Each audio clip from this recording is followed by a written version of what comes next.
Welcome to the 1905 podcast, home of the world champions, Chelsea. Each week, Joe and I bring you our unfiltered takes on the highs, the lows, and everything in between, following the Blues from Gate 13 of the Matthew Harding stand. Let's hit the notes. Chelsea 2, Fulham 0. I've always been a huge fan of VAR. I've often said that, but it really went our way today. A little bit like it did against Palace on the first day of the season with again, a goal disallowed by VAR that you really didn't expect.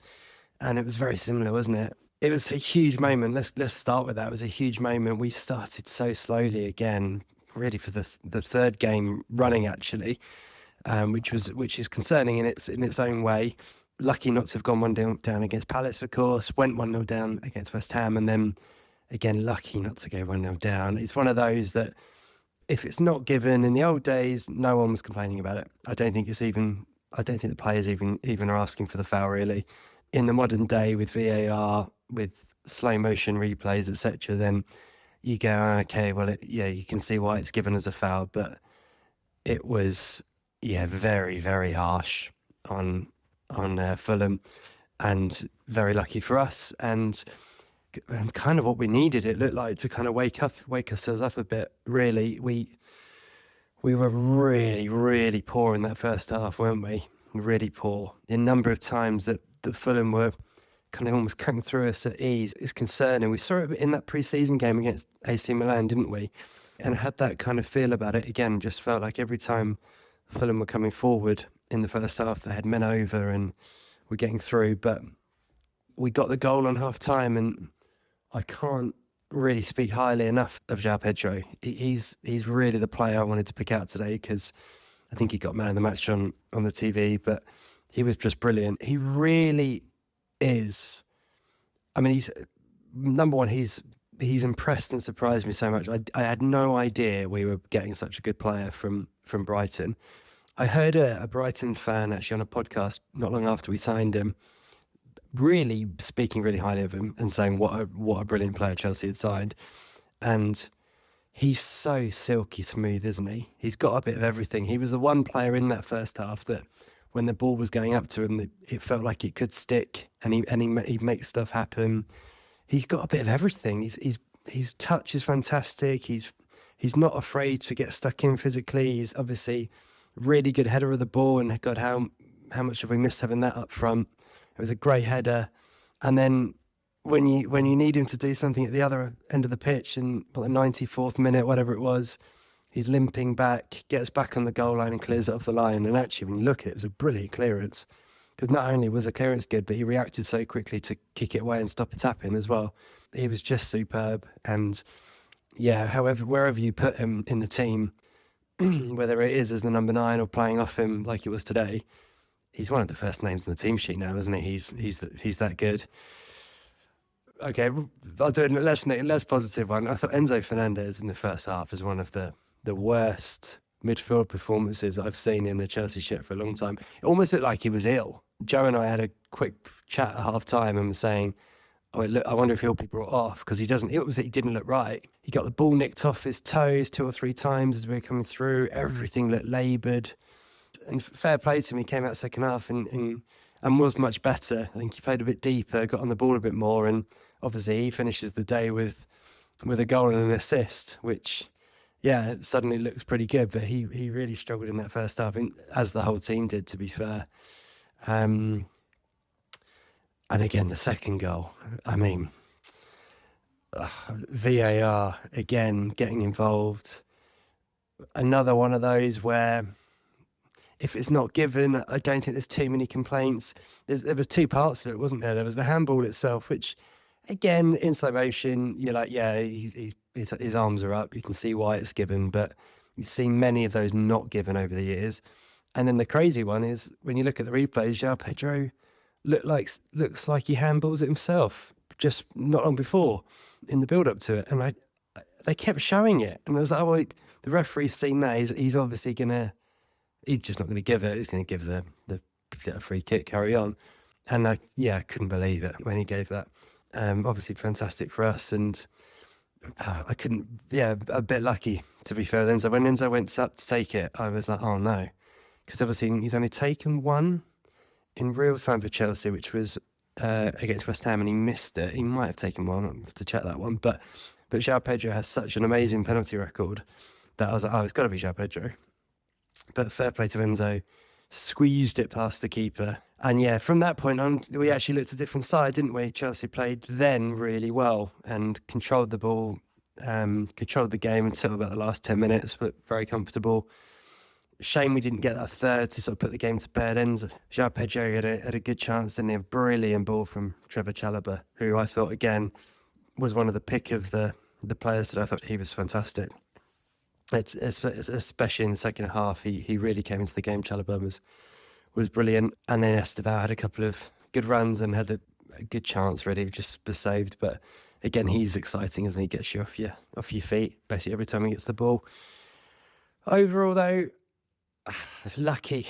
I've got to say it. We were lucky there today. There are definitely a few concerns in the first three games that we need to iron out. I think the defence, which I'll hand over to Joe to talk more about, I'm sure he has more to add on that, is still worrying me. That Delap injury, it's sort of the day after, basically, or the day of Nicholas Jackson, looks like going to Bayern Munich on loan, and you get one of your strikers injured, and if it is a bad hamstring, then that's at least, 6 weeks. So you kind of look at that and go, oh, is it too late to call him back? Yeah, it's a funny one. It's a funny one. We'll talk more about the way the transfer window looks like it's closing out for us. But, Jerry, if you could do it, I know that you would save that money that we haven't now spent on Xavi Simons, and go and get a centre-back, wouldn't you? We both would. Who knows? Maybe there'll be a surprise in the last couple of days, but it doesn't sound like it. But finish on a positive. Chelsea with a great start to the season, you've got to say it. And you look at it now, 3 games unbeaten, 2 good London derby wins against the team today that we lost to last year. And we've only conceded somehow 1 goal in the first 3 games. So, yeah, we'll take that. Top of the league, over to the other teams to do their bit now. Yeah, mate, I've got to say that is an unbelievably poor game of football from Chelsea. Really disappointed. We've won. You know, you got to take the wins when you can. I know the sign of a good side is when you don't play well and we still win. I know all those cliches, but that to me felt like a really kind of Enzo Maresca middle of the season last year performance. It didn't have the flair of the Club World Cup and some of the performances towards the back end of the season last year. Although I've got to say, sort of discussing our home form with Chris at half time there, we've won a lot of home games. I think the last loss was against Fulham, seen late December last year. But I think before then we'd had quite a good run too of wins and draws, but they've not really been that convincing. They've a lot of 1-0s, a lot of close games, nothing overly scintillating. There was a few decent performances earlier in the season last year when we sort of beat Newcastle and Villa sort of come to mind. But yeah, it does seem to be a struggle at home. We are not massively convincing. If you take the West Ham performance last week, and yes, West Ham aren't particularly good, but the way we played, the way we moved the ball, and I think teams, when they play at home, they come out a lot more because they obviously have that kind of reaction that they want to give their fans something to cheer and something to get behind. So naturally, they're going to come out and be more attacking, and that is creating, a load of chances and a load of space for Chelsea to get in behind.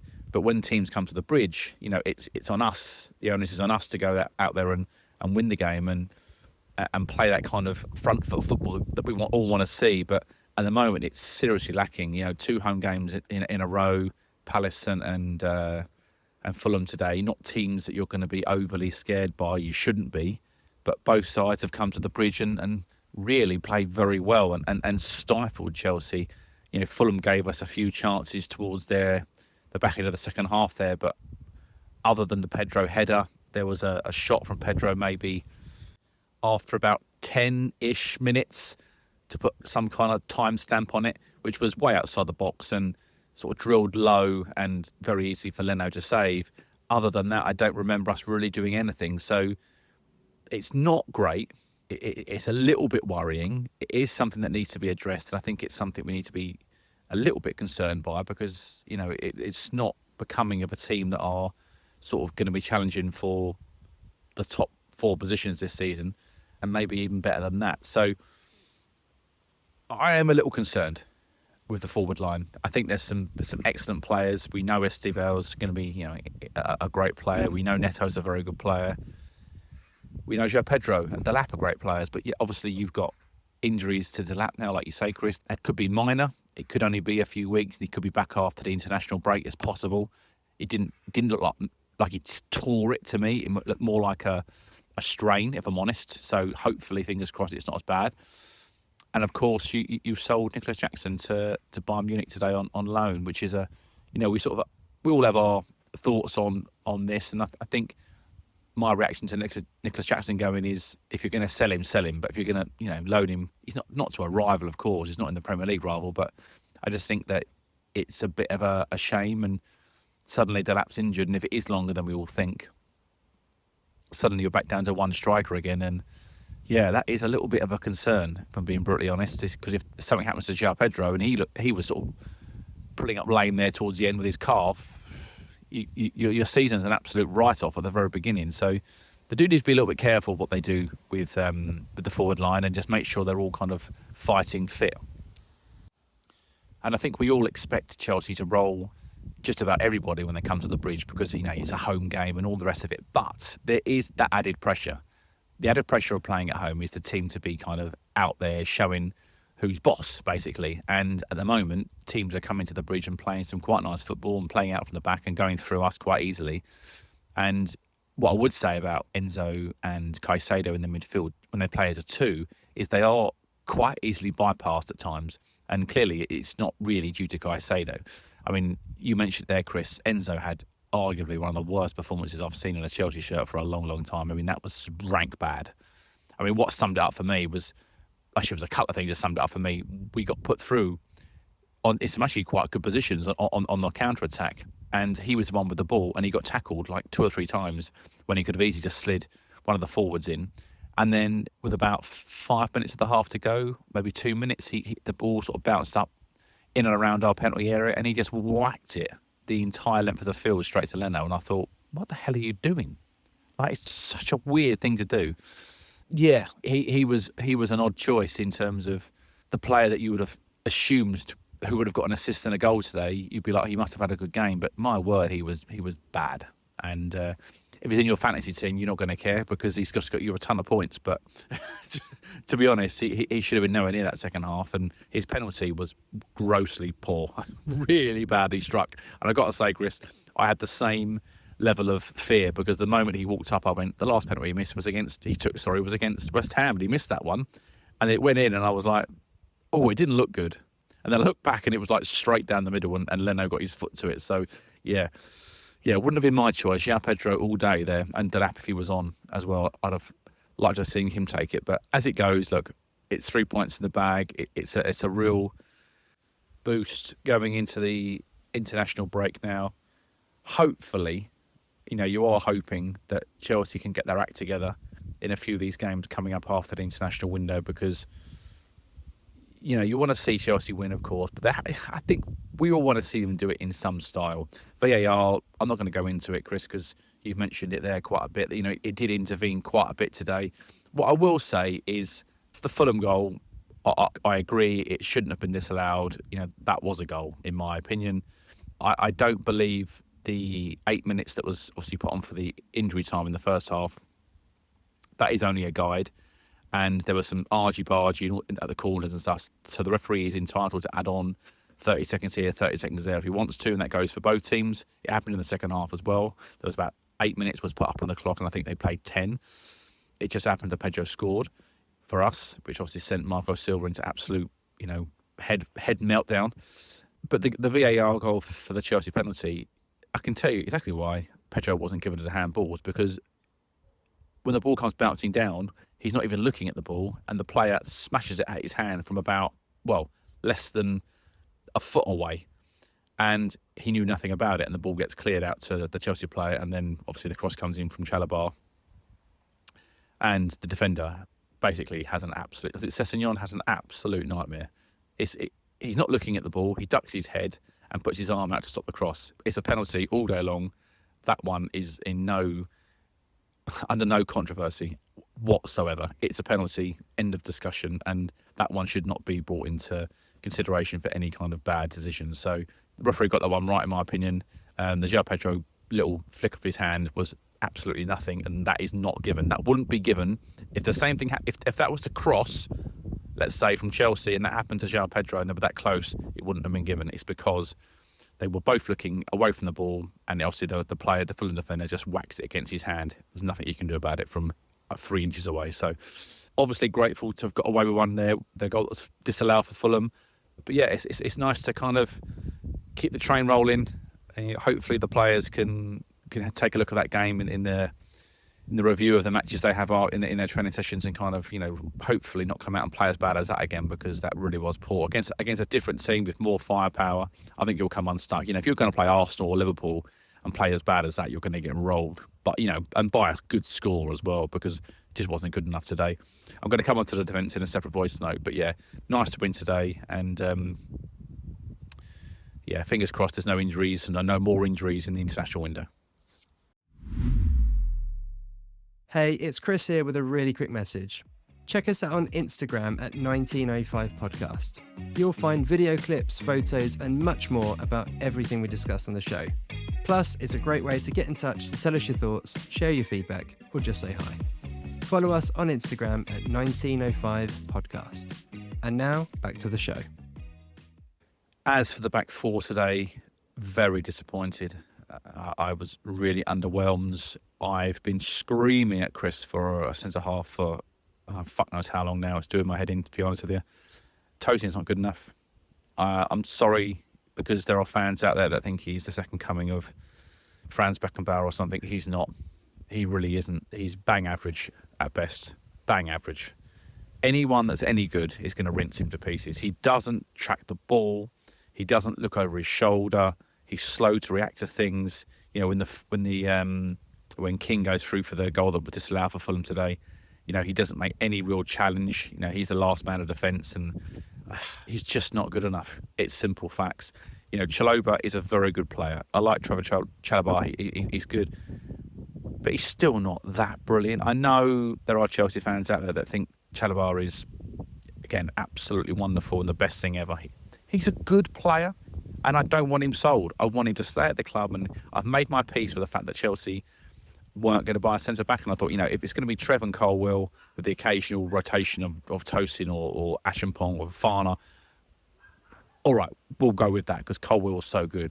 The trouble is now Colwill's gone, and you're relying on Trev and Tosin, and Fofana's nowhere near it. Let's be frank, he's nowhere near the first team at the moment,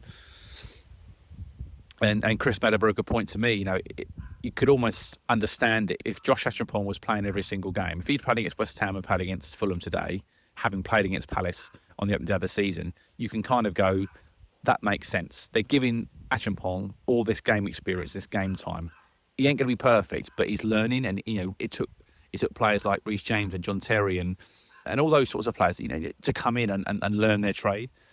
It's a difficult position centre half, because you probably don't run as much as most other players on the pitch, but it's so key to your team.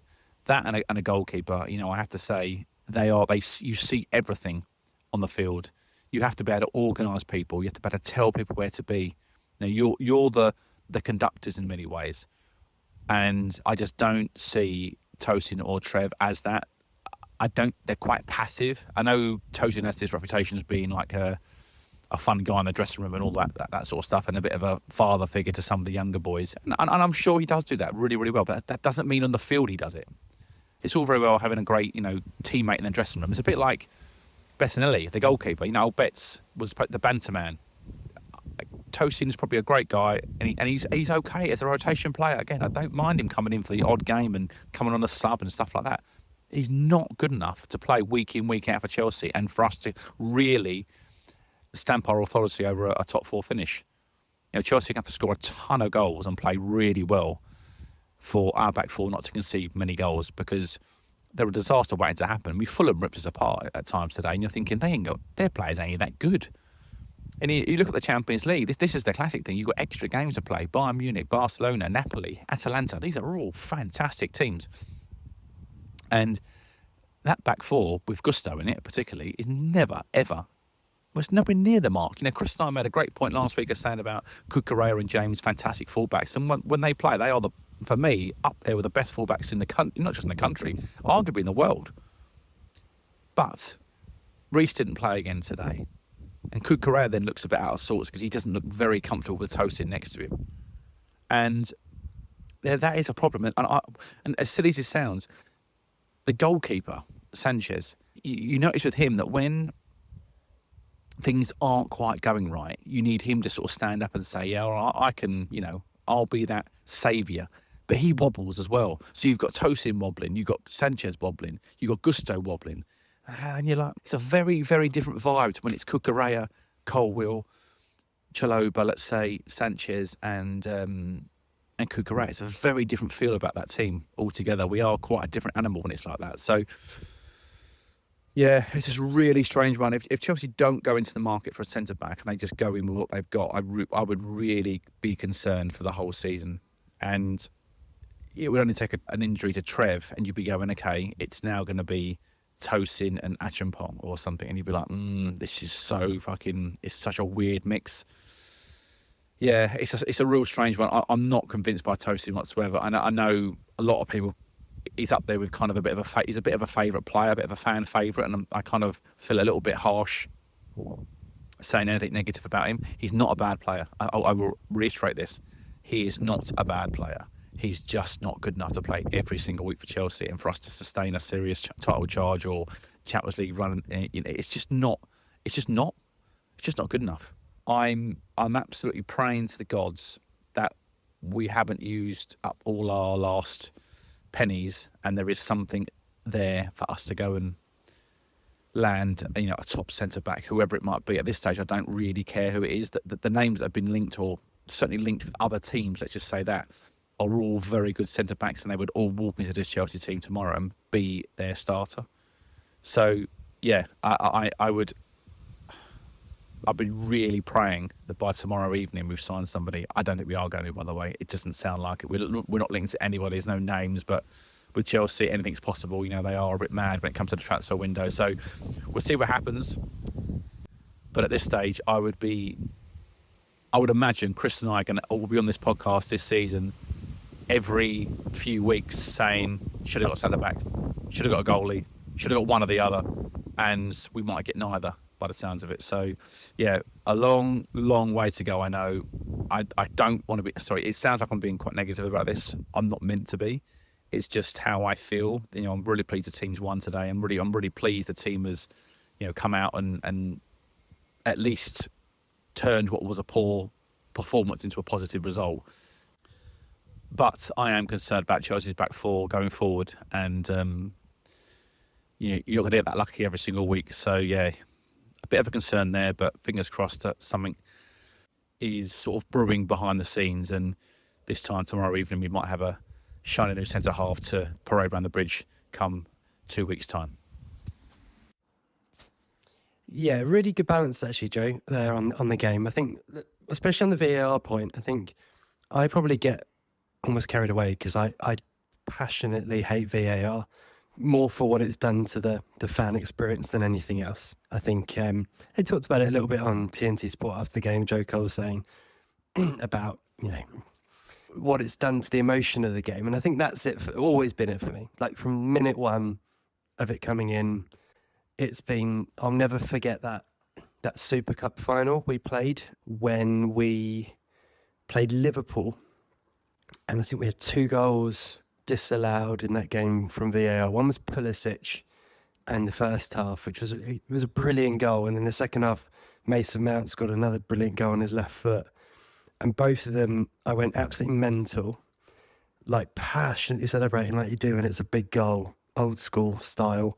And then they were killed off by VAR. And I honestly don't think I've ever celebrated a goal in the same way since. It's kind of that once bitten, twice shy thing, isn't it? That you've been there so many times. And I think, Chelsea are on the right side of VAR today.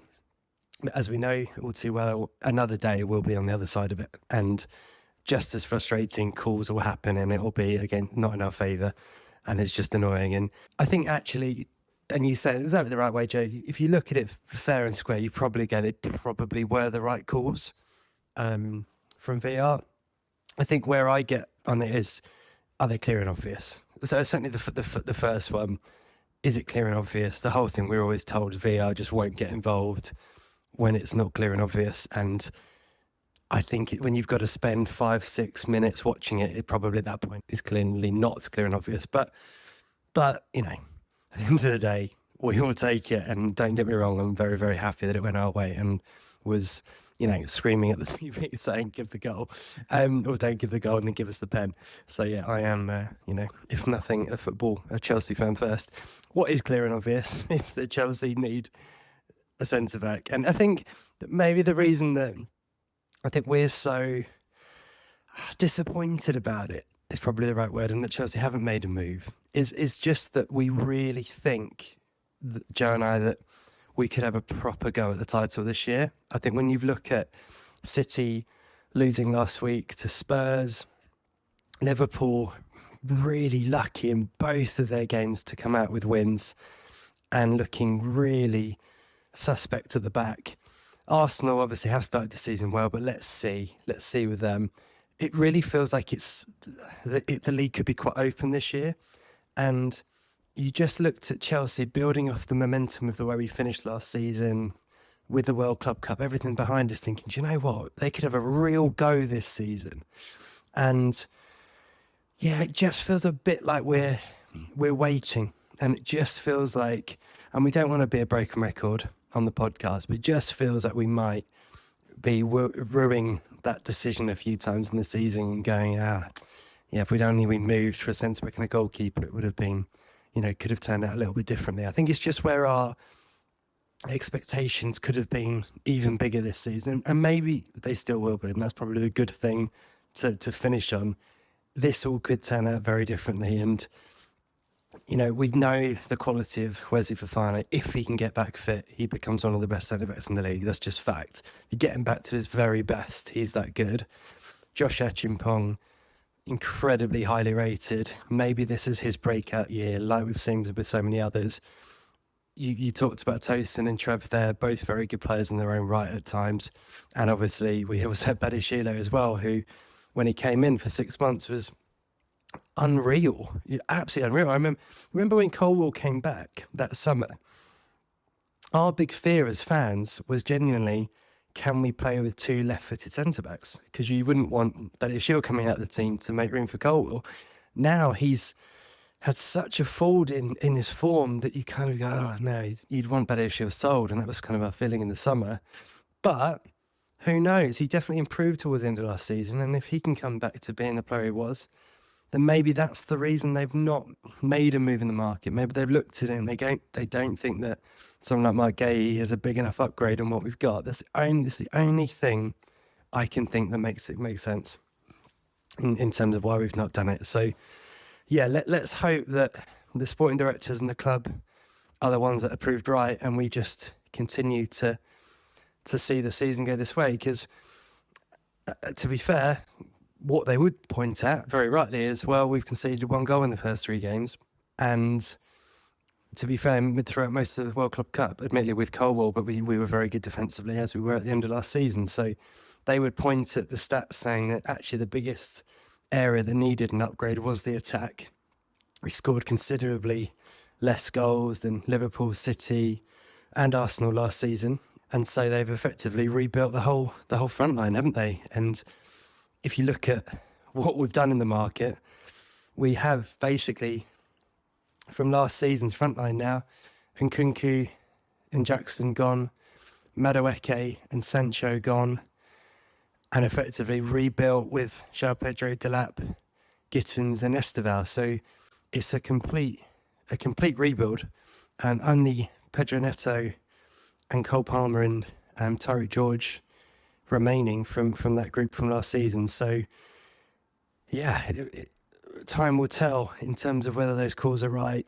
And obviously, hope and pray that Delap injury isn't bad and we don't need to go for a last-minute phone call into Jamie Vardy on Monday to ask if he wants to team up with Maresca again for the run-in. In terms of the transfer window, we should touch upon that again in terms of what we haven't done.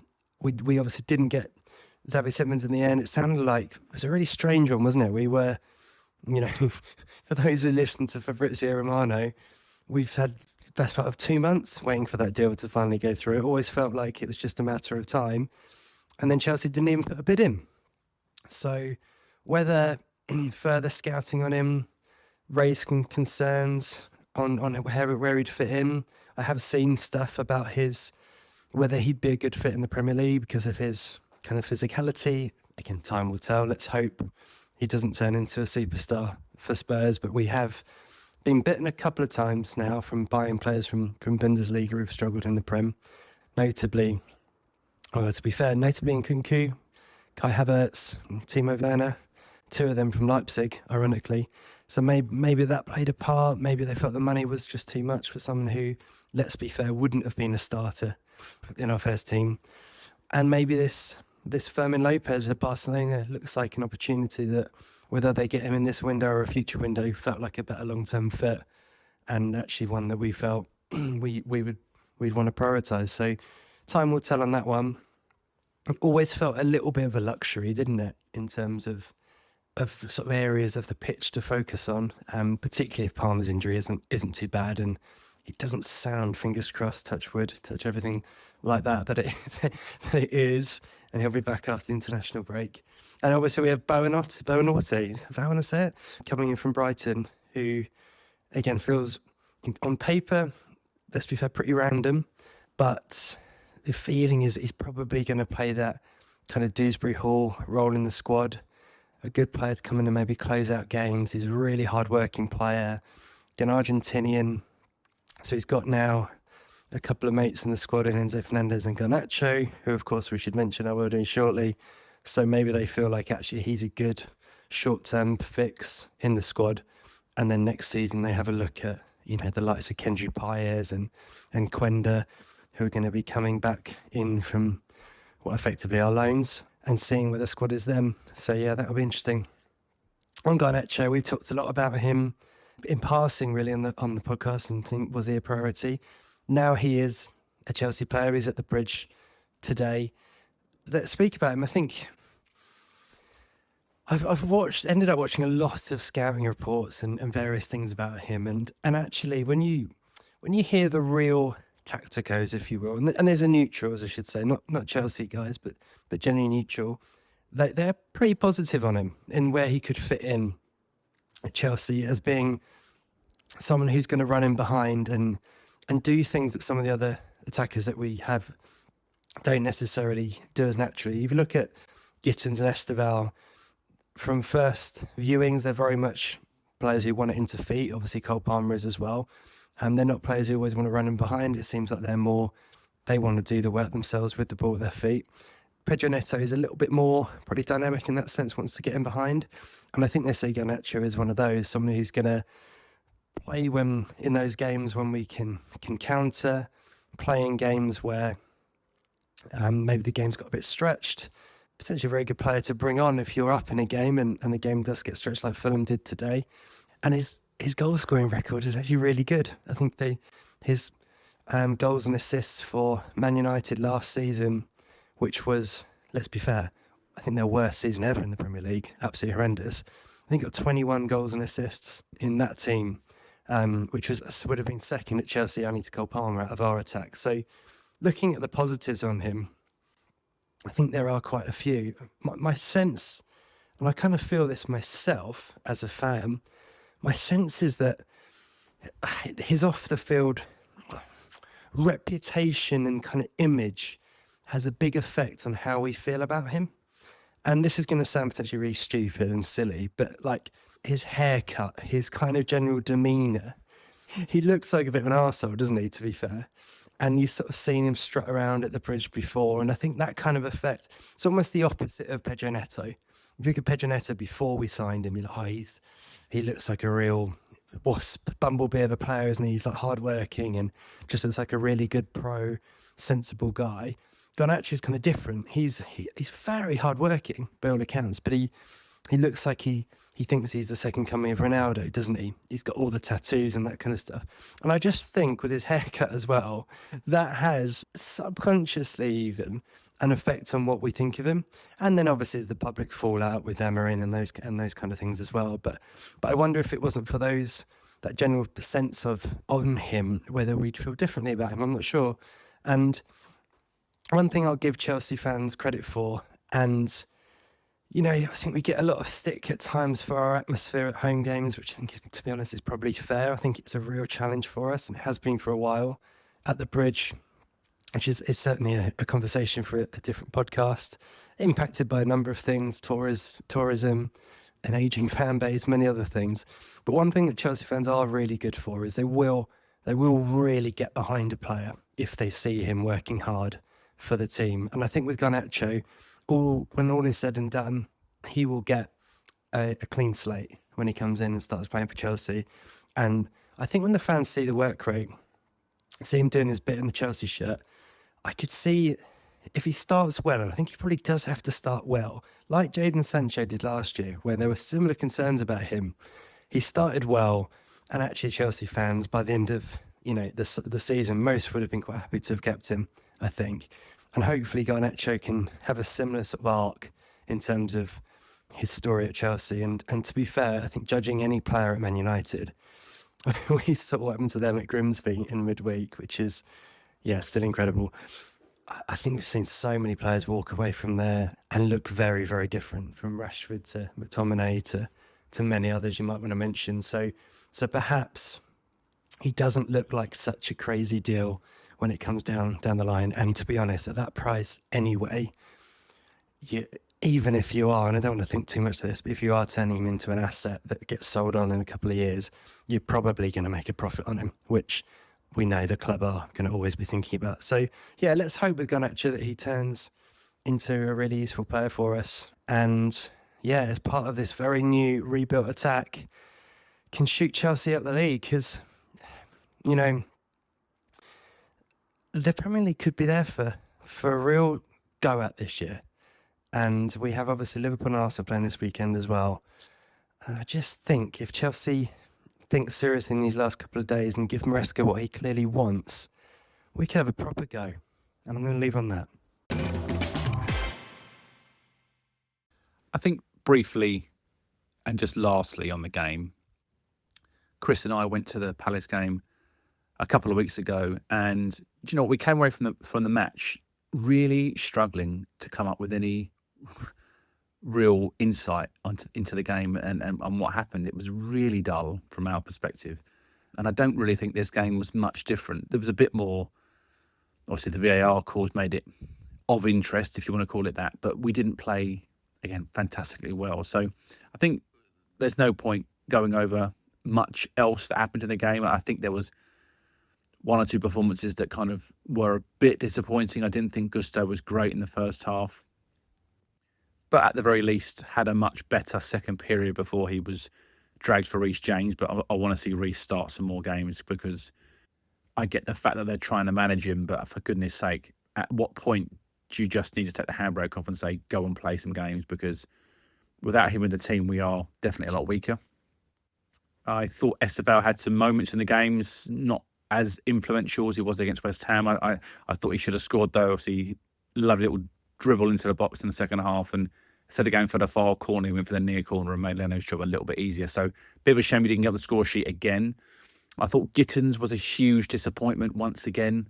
I want to see a lot more from him. Again, not getting carried away by any of these players. There's a long, long old way to go. They've only just signed for the team. They're just integrating themselves. So I think we all want to see them score that on their debut or create something and get us off our seats. But sometimes it takes a little bit longer. But definitely a disappointing performance again from Gittins on his substitute appearance.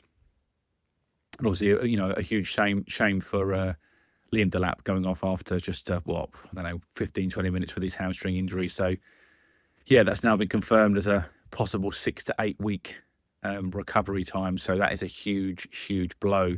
Now, sort of going off of Chris's voice note there, the idea that Nicholas Jackson was going to be allowed to leave, all while, we got the news on Liam Delap, was a little bit concerning for us. And we think at time of recording that he has been allowed to come back. They have pulled the plug, Chelsea, on the deal of Jackson going to Bayern Munich. So he looks like he's going to be a Chelsea player, certainly for the next 4 or 5 months up until the January transfer window. So, yeah, I think I think Chris and I are certainly pleased that we didn't just let him go and there was no kind of backup plan, because if Pedro was to get injured in the next 6 to 8 weeks, we really don't have another striker at the club, and that would be enormously embarrassing.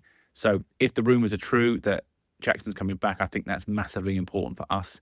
Now, we will have to get his mind right, because he has been exiled pretty much by Chelsea and Maresca in the last few months. So they need to make sure that he is on side and willing to kind of play for the club, because if he comes on and plays, half-heartedly, we're going to know straight away that he's not interested. So fingers crossed that they can kind of build bridges there, and maybe, just maybe, it won't be the worst thing ever. And I think it does kind of show that maybe it's not all about money.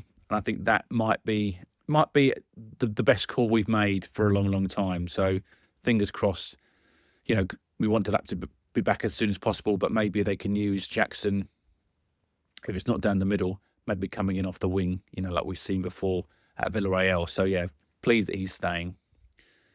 As for Garnacho, Chris, what's my view on Garnacho? I think my view on him is I don't really have one. That my reaction was last January, where we were linked with him for like 60 odd million, was that we don't need him, it's a waste of money, let's go and get a defender. My view is still the same. We don't really need him, please go and get a defender. But he's signed now.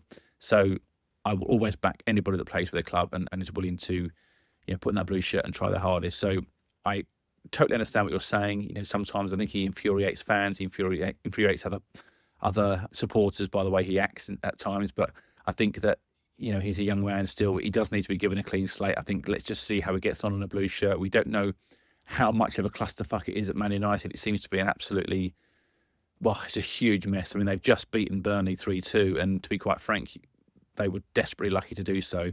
And in the last minute, pretty much, with a penalty that was, probably just was a penalty, but they got through by the skin of their teeth today, and they're celebrating that literally like they've won, the Premier League. So they are not in a good position, and if Garnacho is part of that system and that group, and he might just be pleased to be out of it, and actually it might do them more to good. So let's see what happens with him. I want to touch on the Xavi Simons signing, or not signing as it now has been. I mean, I wonder if I penny for his thoughts, because, is he now suddenly realising what he's joined? I mean, look, we could all make fun of Spurs and all that sort of stuff. I actually think Spurs might have a very successful season in terms of maybe not necessarily winning trophies, but who knows. But I think Frank is a decent manager. I think he's quite safe. He's a safe pair of hands. Is he going to be someone that's going to really excite you? I think they've won those first 2 games, and obviously beating Man City away is a huge result, and you can't take anything away from that. But obviously, the game today at home to Bournemouth, I think they've had a couple of shots on target in the entire game, and they've looked really out of sorts. And I think, I know a few Brentford fans, and they sort of tell me that Frank is really good when he needs to kind of set a team up to not lose. When he is in a game where they kind of have to go and sort of be expansive and win a game, he sometimes falls a little bit short there. Now, he kind of went against the grain last week by beating Man City away. But I think that Frank is someone that might cause us a few problems when Chelsea play Spurs, because he's obviously got a very good record against us. But just going back to Xavi Simons there, I think I would have been happier had he signed, because when you do get kind of linked with these players and you feel as though that he was waiting for us, and then we just never bid, or we certainly didn't seem to make the contacts at the right time, and Chelsea would have known about Spurs' interest. The fact that we didn't go for him makes me think that, was it a little bit of paper talk, or online media talk, and was that deal really in place? Clearly it wasn't. But if we did mess him around, then I think that's only, that's on Chelsea's conscience. And if he turns out to be a really good player for Spurs, then we'll really rue kind of missing out on someone that's cost around £50 million. So, yeah, sad to miss out on him, but, good luck to him at Spurs, and fingers crossed he doesn't have too good of a career. Continuing on the transfer window kind of stuff, I mean, it's still not over, and Chelsea still seem to be putting in bids for attacking midfield players. Now, the rumour, it's a very heavy rumour too, that Chelsea have bid 40 million as an opening offer for Fermin Lopez today. Now, he's a guy from Barcelona, another attacking midfield player. It's not that I don't want any of these players to come. It's not that I don't want Garnacho or Lopez or anybody else. It's just a bit infuriating that we're spending all this money on forwards and wingers when you have so many. I mean, Garnacho, Jackson coming back, Delap, Palmer, Neto, Esteval, Pedro, George, Buonate from Brighton that's coming on loan. And that's without players like, Enzo, etc. It's an enormous amount of players that play in those positions. And I just feel as though at some point, are you just going to annoy everyone? Are you just going to piss people off to the point they don't want to play? You don't want an unhappy dressing room. And Real Madrid had this a long time ago when they would only sign Galacticos, and their Galacticos were like Beckham or Ronaldo or, those sorts of players. And I'm talking about R9 here, by the way, not CR7. But you do feel as though they never went for the sort of top-end centre-halves and full-backs, generally speaking. And Chelsea just seem to have this thing now where they bought Disasi and Badiashile, and they're crap. They're not good enough. I mean, Chris maybe giving Badiashile there, a benefit of doubt. I don't agree. I think he's poor at best. I don't think he's very good. He's nowhere near good enough for Chelsea, and I won't be changed on that. I'm pretty convinced that Fofana's never going to be the player that we all think he's going to be. I think he's had too many injuries, and I'd like him to come back and play some part in this season, but you're always thinking he's one, fall away from doing his knee again, and he's someone you can't trust. We've spoken about Trev and Tosin, decent enough players in their own right. Trev is certainly a much better player in my beliefs, but I just feel as though there's someone that needs to lead them. They're both players that need talking to and leading, and they won't lead each other. And I think that's my biggest concern, is that you've got the two people in that really massive area of the field that's playing against top-end strikers who don't really dominate the field like someone like a Thiago Silva or a John Terry or, those types of players. I know they're hard to come by, but there are players out there that could come and slot into this team quite nicely at the moment. And I'm not going to go through all the same names again. There's lots out there, and I just feel as though you could go and be really cheeky. Even if it's a bid for, let's say, that Bastoni from Inter Milan, who has been linked with Chelsea sort of fairly recently. Now, I don't think a bid was made. I think it might have been a little bit of media talk, but, the talk was 40-odd million that we were willing to go up to. He's obviously worth a lot more than that. And it staggers me that he would give Chelsea so much balance at the back, and he can defend. He's a ball-playing centre-back as well, left footer. And you think that someone like Maresca, how has he got no pull? Like, Italian managers love Italian defenders. You would think so, wouldn't you? I mean, it's been the case, unless you've got a hole in your arse, Italian managers love Italian defenders. And for crying out loud, why are we not able to bring in a player like that?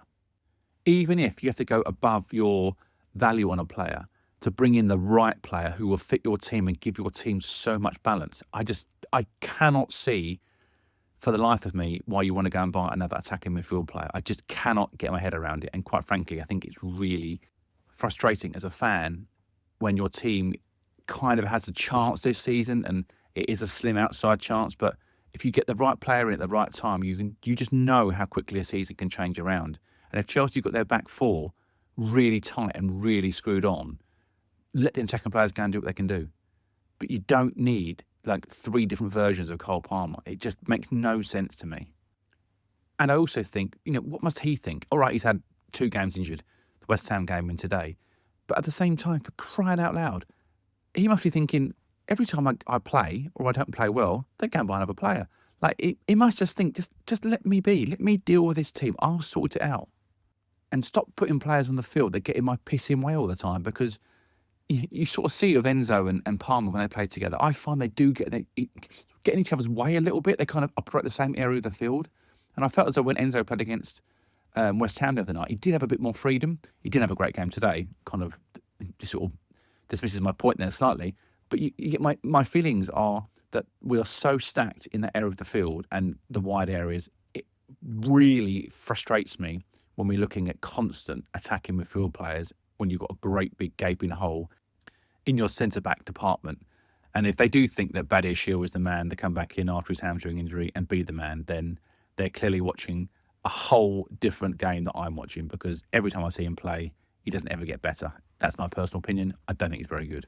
So, look, I think it's been a really mad transfer window. It's not over yet. I think Chris and I won't be able to chat on the final results of it until maybe next week, because obviously we're going to put the podcast out a little bit earlier today, and we'll discuss all the ins and outs fully, I think, on another show, maybe together in person, because I think it's well worth going through the amount of players that have come in and out of the side in the last, 2 or 3 months. So, yeah, it's been an enormous effort, to be fair to Chelsea. I think they've done a fairly brilliant job in getting rid of a lot of these players. They did bring a lot in, to be fair, that needed getting rid of. But hopefully there's a few more outgoings before the window ends. But if you gave me the option between Fermin Lopez or a centre-half, then I'm taking centre-half all day long and then some. So let's see what happens. I might be surprised, but I think overall we can't be too greedy, because obviously the club do put their hands in their pockets and they do spend money, even though they've obviously saved a lot of money by selling players this window too. But yeah, it's on to tomorrow's results and games now, and Chelsea in a fairly good position going into the international break, and I can't wait for them to come back and start playing Brentford again. So here's to a healthy international window, and we wish Liam Delap all the best, and may he recover very, very soon.